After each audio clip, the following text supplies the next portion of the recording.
Long before he was the legendary Genghis Khan, he was just Temujin, a young man fighting to rebuild his father's scattered tribe. It was during these uncertain times that a single real-life event occurred, one that historians believe marked the true beginning of his legendary brotherhood. Near Temujin's camp on the vast grasslands lived a poor herder boy named Boorchu. He came from a humble family with no power, no wealth, and no status. His life was simple, centered around his father's small herd of horses. But one night, disaster struck.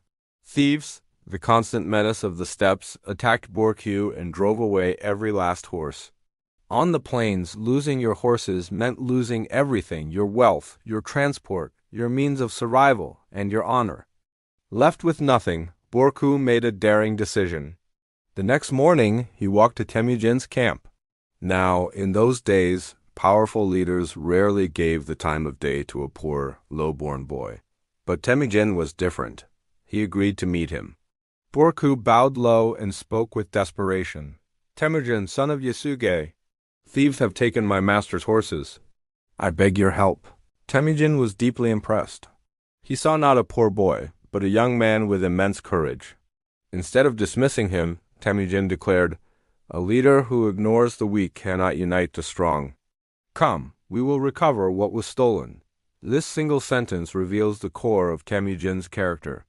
He valued justice and loyalty far more than a person's bloodline or social standing, a revolutionary idea among the Mongol clans. Without hesitation, Temujin mounted his own horse. He and Boorchu rode out together, two young men against the odds. Through the long night they tracked the thieves, following faint hoof prints and signs of disturbed grass. Finally, after a grueling pursuit, they spotted the thieves in the distance. Temujin spurred his horse into a gallop, and Boorchu, filled with new hope, rode right beside him.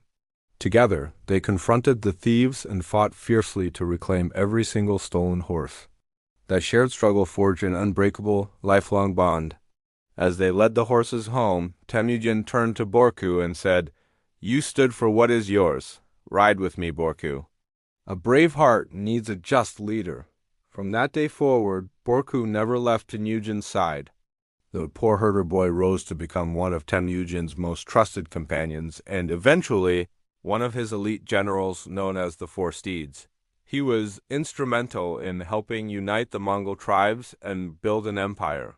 This incredible story isn't a myth. It's documented in The Secret History of the Mongols, the oldest historical text of the Mongol people, and its importance can't be overstated.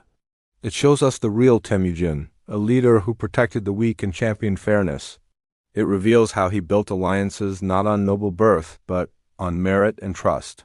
This is why so many people, from the powerful to the powerless, flocked to his banner because he listened and he fought for them. This was one of the very first times the future Khan personally took up arms against injustice, not for conquest, but for a single poor boy who dared to ask for help. Thank you so much for watching.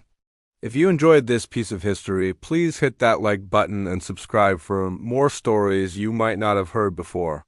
See you next time.